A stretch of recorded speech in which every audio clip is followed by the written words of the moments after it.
آداب pod cost with تہذیب میں آپ سب کا استقبال ہے۔ میں ہوں آپ کا میزبان رضوان خان، اور آج ہمارے اس پوڈ کاسٹ میں ہمارے بے حد خاص مہمان ہمارے ساتھ موجود ہیں۔ حال ہی میں ان کو ایک بہت ہی عظیم عہدے پر فائز کیا گیا ہے، اور وہ ہیں جامعہ ملیہ اسلامیہ کے آفیشیٹنگ وائس چانسلر اقبال حسین صاحب۔ سر آداب۔ آداب۔ کیسے ہیں آپ سر؟ الحمدللہ۔ جامعہ سے تقریباً 30 سال سے ان کا ناطہ رہا ہے، اور اپنی صلاحیت سے، اپنی قابلیت سے کئی سارے اچیومنٹس سر کے نام ہیں۔ تو آج ہماری گفتگو ہوگی اس پوڈ کاسٹ میں اقبال حسین صاحب کے ساتھ۔ سر، بہت لوگ آپ سے سننا چاہتے ہیں، بہت لوگ آپ کے بارے میں جاننا چاہتے ہیں، کیونکہ ابھی حال ہی میں آپ کو اس عہدے پر فائز کیا گیا ہے۔ سب سے پہلے تو ہماری طرف سے مبارکباد قبول کیجیے۔ شکریہ جناب۔ ایکس جو وائس چانسلر صاحبہ تھیں، ان کا ٹرم ختم ہونے کے بعد آپ کیا اس کے لیے تیار تھے، یا بہت اچانک آپ کے اوپر یہ ذمہ داری سونپی گئی؟ سب سے پہلے تو میں تہذیب ٹی وی کے کارکن رضوان خان صاحب کا تہ دل سے میں شکریہ ادا کرتا ہوں بہت شکریہ سر۔ کہ انہوں نے یہ تعارفی نشست اپنے ٹی وی کے لیے وقت نکالا اور ہمیں یہ موقع دیا۔ جی سب سے پہلے میں بتا دوں کہ میں ایک قانون کا طالب علم ہوں، اور تقریباً 35 سال سے میں درس و تدریس میں مشغول ہوں۔ جی سب سے پہلا میرا تقرر نیشنل لاء یونیورسٹی بنگلور میں ہوا، جو ہندوستان کے پہلے لاء یونیورسٹی ہوئی۔ وہاں سے میں یہاں آیا، فروری 1994 میں میرا تقرر ہوا، اور 2013 میں میں پروفیسر کے عہدے پہ فائز ہو گیا، میرا پروموشن ہوا۔ جی پھر میں 2019 میں ڈین فیکلٹی آف لاء بنایا گیا، اور میرا کام اتنا سراہا گیا کہ جو NRIF کے رینکنگ جو اس وقت 13 پہ تھی، جی میرے 3 سال کی ڈین شپ میں وہ 7ویں رینکنگ پہ آ گئی۔ ہماری اس کارکردگی کو دیکھتے ہوئے سابق جو وائس چانسلر صاحبہ تھیں شیخ الجامعہ، انہوں نے ہم کو پھر دوبارہ ڈین شپ عطا کی، جی اور میں کام کرتا رہا۔ پھر کچھ حالات ایسے ہوئے، ہماری ضرورت ایڈمنسٹریشن میں پڑی، اور ہم کو ڈین شپ کے بعد پرو وائس چانسلرشپ کا عہدہ دیا گیا۔ ایز یوزول جو میرا طریقہ کار تھا ایڈمنسٹریشن کا، جس میں جو ہماری ٹریننگ ہوئی، وہ بہت ہی ایک پریمری انسٹیٹیوشن سے ہماری شروعات ہوئی تھی۔ وہاں کی ٹریننگ نے ہمیں ہر موقع پہ بڑا ساتھ دیا۔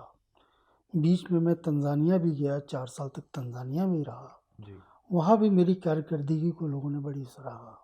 ایک فورن یونیورسٹی میں اتنے دن تک کام کرنا اور بڑے اچھی طریقے سے کام کرنا، یقیناً پروردگار کا بہت کرم ہے میرے اوپر، جو ایمانداری سے اس نے مجھ سے کام کروایا۔ پرو وائس چانسلر کا بھی کام میں اسی طرح سے انجام دیتا رہا، اور اسی کی بدولت جب ہمارے سابق وائس چانسلر صاحبہ کا ٹرم ختم ہوا، تو جو ہمارے آئین میں ہے جامعہ ملیہ اسلامیہ ایکٹ کے تحت، کہ جب بھی وائس چانسلر اپنے عہدے سے سبکدوش ہوں گے، تو جو موجودہ پرو وائس چانسلر ہے وہ قائم مقام شیخ الجامعہ کا عہدہ وہ حاصل کرے گا۔ اسی کے بدولت، اسی کے مد نظر میں ایکٹنگ وائس چانسلر کے عہدے پہ 12 نومبر پچھلے نومبر کو میں نے چارج لیا، بڑے اچھے طریقے سے، بحسن خوبی ماشاءاللہ۔ چونکہ میں یہیں کا ایک کارکن ہوں، یہیں کا ایک ٹیچر ہوں، سارے ساتھی بڑے محبت سے ہمارا ساتھ دے رہے ہیں، چونکہ جامعہ ملیہ سے ان کا اپنا لگاؤ ہے۔ اس وجہ سے ہمیں کسی چیز کی پریشانی محسوس نہیں ہو رہی۔ جی اگر انشاءاللہ آنے والے وقت میں آپ کو وائس چانسلر کا یہ عہدہ مل جائے، تو آپ کا جامعہ کے لیے ویژن کیا ہوگا؟ جناب رضوان خان صاحب، اگر جامعہ کا ایک ٹیچر، ایک استاد اگر جامعہ کے کسی بھی عہدے پہ فائز ہوگا، میں سمجھتا ہوں کہ وہ جامعہ کی جو اسٹیبلشمنٹ کا جو ریزن تھا، جی وہ ہمیشہ وہ اپنے سامنے رکھے گا۔ فور فرنٹ پہ اس کے دماغ میں یہی ہوگا کہ جامعہ ملیہ کی جو قیادت میں اور جو قائم ہوئی، اس کی وجہ کیا تھی۔ یہ عام یونیورسٹی سے بالکل ہٹ کے ہے۔ عام یونیورسٹیز ایک پلان کے تحت بنتی ہیں، جی ان کے جو ایکسپینڈیچر ہیں، ان کے گرانٹس ہیں، ان کے ڈیفرنٹ تعلیمی جو شعبے ہوتے ہیں وہ سب پری ڈیسائیڈڈ ہوتے ہیں. بالکل. لیکن جامعہ ملیہ کی جو پیدائش ہوئی ایک بڑے اہم وقت میں ہوئی اور ایک اہم مقصد کے ساتھ ہوئی. وہ تھا خلافت موومنٹ کا زمانہ، جب ہندوستان کو وہ شخصیت چاہیے تھی، وہ طبقہ چاہیے تھا، جو وہ لوگ جو ہندوستان کو آزاد کرانا چاہتے تھے ان کا ساتھ دے. اور یقیناً نوجوانوں کے جو طبقہ ہوتا ہے وہ بڑا اہمیت کا حائل ہوتا ہے کسی بھی ادارے میں، کسی بھی موومنٹ کو چلانے میں. جی. اسی وجہ سے گاندھی جی اور ان کے جو جتنے رفقا تھے اس زمانے میں، علی جوہر برادرز، حکیم اجمل خان، ڈاکٹر انصاری، یہ لوگ جو تھے جو آزادی کے موومنٹ میں جڑے ہوئے تھے، یہ علی گڑھ گئے اور وہاں ایک خلافت موومنٹ کا ایک کال دیا کہ لڑکے نکل کر کے آئیں اور انگریزوں سے اس ملک کو آزاد کرانے کے لیے جو مہم چل رہی ہے خلافت موومنٹ اس میں ساتھ دیں. جبکہ وہ دو طبقہ ہوا، وہ طبقہ جو گاندھی جی کا ساتھ دیا وہ نکل کر کے ان کے ساتھ آیا. ایک لال ڈگی کہلاتا ہے وہاں پہ وہ الگ ہو گئے. وہاں سے پھر یہاں کرول باغ سارے لوگ آئے. وہاں پہ ایک یونیورسٹی جامعہ ملیہ کی طرح کے نام سے شروعات ہوئی حکیم اجمل خان کی قیادت میں. اس کے بعد میں وہ یونیورسٹی کے طور پہ یہاں پہ ڈیم ٹو بی یونیورسٹی جہاں پہ موجودہ اس وقت اوکھلے میں ہے، یہاں پہ ہوئی. اس وقت کے بعد سے جامعہ ملیہ نے بہت اونچ نیچ کا سامنا کیا. ایک وقت تھا کہ جامعہ ملیہ بند ہونے کے کگار پہ تھا، اس لیے کہ چندے پہ یونیورسٹی چلا کرتی تھی. 1 روپے کی تنخواہ پہ لوگوں نے کام کیا. یہ جب کہانی ہم لوگ سنتے ہیں اور اس کے بیچ سے جو لڑکے نکل کر کے ملک کی رہبری کیا اور ملک کی رہنمائی کی، وہ ساری چیزیں یہاں کے اساتذہ اپنے دماغ میں پیوست رکھتے ہیں. اس کے ساتھ ساتھ جو موجودہ تعلیم کا جو اہتمام ہے، جو سرکار کے ایک مہم ہے، خاص طور سے جو موجودہ ہمارے prime minister honourable prime minister Narendra Modi صاحب کا جو ویژن ہے، اس میں دونوں کو ساتھ لے کے چلنے کا جو ہنر ہے وہ یہاں کے ایڈمنسٹریشن کو آنا چاہیے. اسی وجہ سے یہاں کا جو ٹیچر ہے اگر وہ کسی بھی عہدے پہ فائز ہوگا تو ان دونوں کو ساتھ لے کر چلتا ہے. جیسے ہم نے دیکھا ہے کہ حال فی الحال میں جو بھی یہاں سے طلبہ نکلے ہیں اور انہوں نے ملک کا نام روشن ہی کیا ہے، چاہے ہندوستان کی بات کریں دنیا بھر میں، تو جو آپ نے بات کہی یہ نیشنلزم کی کہ یہ پیور نیشنلزم ایک طرح سے بچوں کے اندر گھٹا ہوا ہوتا ہے جو جامعہ سے فارغ ہوتے ہیں. جامعہ اسی مقصد سے قائم کیا گیا تھا، تعلیم کے ساتھ ساتھ پیور نیشنلزم خاص طور پر مسلم قوم کے اندر بیدار کرنے کے لیے بھی اور ہمیشہ جگہ رہے. آپ کے اس عہدے پر فائز ہونے سے پہلے کہیں نہ کہیں کچھ کمی آئی یا اور بڑھتا چلا گیا اتنے سالوں میں وہ بچوں کے اندر جو جذبہ ہے نیشنلزم کا؟ سب سے پہلی بات تو میں آپ کو یہ بتا دوں کہ جو بھی وائس چانسلر یہاں آتا ہے وہ یہاں کا بیک گراؤنڈ اس کو سمجھایا بھی جاتا ہے، وہ سمجھتا بھی ہے. کوئی ایسا نہیں ہے کہ کوئی بھی وائس چانسلر اس سے الگ رہا. ہاں وہ لوگ آئے، باہر سے آئے، لیکن جب انہوں نے اس ادارے کے بارے میں سمجھا تو اس چیز کو بڑا سراہا اور اس کو فور فرنٹ پہ رکھا. لیکن جو ہماری پالیسی، ایجوکیشن پالیسی ہے، اس کو بھی ساتھ ساتھ لوگ لے کے چلے. اسی وجہ سے ہر وائس چانسلر کا ایک اپنا کنٹریبیوشن ہے اور وہ کنٹریبیوشن دھیرے دھیرے آگے چلتے اب اس اسٹیج پہ آ گیا کہ یہ یونیورسٹی اس وقت NRIF میں 3ری پوزیشن پہ آ گئی ہے اور نیک جو ہوتا ہے ایکریڈیشن اس میں A++ ہے. یہ بہت بڑی بات ہے اور یہ ساری دین ہمارے پچھلے وائس چانسلرز کی دین ہے.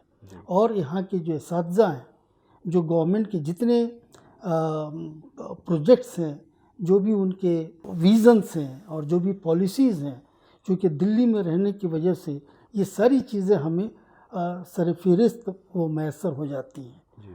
تو یہاں کے نئے جدید تعلیم کا جو سلسلہ ہے وہ بھی ساتھ ساتھ چل رہا ہے. اور میں ایک بات بہت واضح کر دوں، یہ واحد ادارہ ہے جو پیور سیکولرزم کا درس دیتا ہے. آپ ہمارے جتنے اولڈ بوائز ہیں اس میں دیکھ لیجئے، ہر طبقے کے، ہر قوم کے لڑکے ہیں اور ان کے اندر اتنی ہی محبت ہے اس ادارے سے جتنا ایک مسلم قوم کے لڑکوں کے ہوتی ہے۔ اور اس کے اوپر بھی میں بتا دوں کہ جب ایک قحط کے دور سے گزر رہا تھے جامعہ ملیہ اسلامیہ، تو کچھ لوگوں نے یہ مشورہ دیا کہ صاحب جامعہ ملیہ اسلامیہ کا نام بدل کے کچھ اور رکھ دیا جائے، یہ اس لیے کہ یہ کچھ عجیب اسلامیہ کا وہ لگ رہا ہے کہ اسلام سے جڑا ہوا ہے۔ تو گاندھی جی نے کہا کہ اگر آپ یہ نام چینج کر دیجیے گا تو میں اس سے ناطہ چھوڑ دوں گا۔ تو یہ گاندھی جی کا کال تھا، اور آج اس کے بعد کسی نے یہ بات نہیں کہی کہ جامعہ ملیہ اسلامیہ کا نام چینج ہونا چاہیے، اس لیے کہ اس کے بعد اس کانسیپٹ کو لوگوں نے سمجھا۔ یہ ایک واقعی ایک سیکولرزم کا ایک زندہ جاوید یہ نمائندہ ہے اس قوم کا، اور باہر سے جتنے لوگ آتے ہیں وہ یہی کہتے ہیں کہ اگر یہاں کے سیکولرزم کا کوئی مثال دیکھنا ہے تو آپ جامعہ ملیہ اسلامیہ میں آ کے دیکھیں۔ ہم جب جامعہ ملیہ اسلامیہ کی بات کریں تو کیونکہ یہاں سے بچے فارغ ہو کر باہر نکلتے ہیں اور ملک کو اپنی خدمات انجام دیتے ہیں، اگر آپ سے جاننا چاہیں کہ آپ وکست بھارت کے جو ویژن ہے پردھان منتری جی کا، اس سے سائملٹینیسلی کس طرح سے آپ جامعہ ملیہ اسلامیہ کو جوڑ؟ سب سے پہلے تو میں اس ہندوستان کے مائناز پردھان منتری شری نریندر مودی کا میں دھنیواد کرتا ہوں کہ ان کا ویژن، وہ اپنے عہدے کو صرف وہ پرائم منسٹر کو عہدے سے نہیں دیکھتے ہیں، بلکہ ہندوستان کے مستقبل ان کے سامنے ہمیشہ گونجتی رہتی ہے اور دکھتی رہتی ہے۔ اسی کا نتیجہ وکست بھارت 2047 ہے۔ جی ابھی تھوڑی دیر پہلے ہمارے additional secretary ministry of education Sunil Kumar Barnwal ji ابھی ایڈریس کر رہے تھے، میں وہاں پہ تھا، انٹریکٹ بھی کیا، کہ یہ ایک 2 ہفتے کا مہم چلنا جا رہا ہے جس میں یوتھ کو یہ آزادی دی جائے کہ وہ بتائے کہ ایجوکیشن کے حوالے سے وہ اگلے 25 سال میں کیا چاہتا ہے۔ پہلے یہ سارے فیسلٹیز نہیں تھی، لیکن الیکٹرانکس میڈیا کے ہونے کے ناطے ایک ہندوستان کا بچہ اس پورٹل کو یوز کر کے یا اور جو سسٹم جو ڈیولپ ہوا ہے اس سے اپنی بات رکھ سکتا ہے، جس میں سرکار میں بیٹھے لوگ اس کا انالائسس کر سکیں۔ 11 دسمبر سے لے کر کے 24 دسمبر کا پروگرام پردھان منتری جی کا ہے۔ اس دن وہ اپنا ایک ویژن بتائیں گے سب کے سامنے، اور ہم لوگوں کو ایک گائیڈ لائن دیا گیا ہے کہ پہلے تو جتنے وائس چانسلرس ہیں، کچھ سینئر پروفیسرز کو لے کر کے پہلے ان کا ویژن دیکھیں، پھر وہاں سے جو ہمیں گائیڈ لائن آئے گا اس کو ہم کیسے ایگزیکیوٹ کریں کہ اس ادارے کا، ہر ادارے کا پورے ہندوستان میں ایک لڑکا کیسے اس مہم سے جڑ جائے، اور سرکار کو یہ پتہ چلے کہ آج کا جو یوتھ ہے آج سے 25 سال بعد کیا اس کا کیا رجحان ہے۔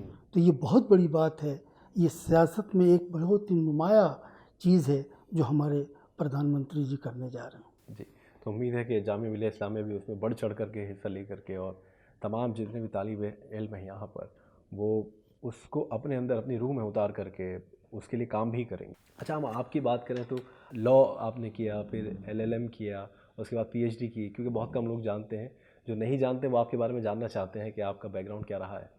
تو آج کے دور میں ہم دیکھیں تو خاص طور پر اسٹوڈنٹس جو ہیں ہم کنفیوز رہتے ہیں کہ کیا کریں، کس فیلڈ میں جائیں، کون سا کورس چنیں، کس فیکلٹی میں جائیں۔ لیکن آپ نے 30-35 سال پہلے وکالت کرنے کی سوچی، تو کیا گھر کا ماحول ایسا تھا کہ کچھ اور لوگ بھی آپ کے گھر میں وکیل تھے، یا آپ کو بس شوق ہوا تو آپ نے وکالت کرنے کی سوچی؟ دیکھیے، میں 1978 میں علی گڑھ مسلم یونیورسٹی آیا میٹریکولیشن کرنے کے بعد۔ میں نے جب داخلہ لیا تو لاسٹ بیچ تھا پری یونیورسٹی کا، میں سائنس کا طالب علم تھا۔ اس زمانے میں تعلیم کا یہ سسٹم نہیں تھا کہ کوئی کیریئر پلاننگ کے بارے میں سوچے کہ آئندہ کیا کرنا ہے۔ تو PUC کرنے کے بعد سے ہم نے BSc میں داخلہ لے لیا، وہ بھی میرے فزکس آنرس۔ 3 سال تک میں BSc کیا علی گڑھ مسلم یونیورسٹی۔ 1982 میں جب ہم نے BSc کا آخری سال تھا تو آخری سال کے بعد وہاں فیئر ویل ہوتا ہے بچوں کا جو گریجویشن کر کے نکلتے ہیں۔ ایک ہمارے استاد تھے شریواستو جی، جی، ہم لوگوں کا تعلق اس زمانے میں اسٹوڈنٹ اور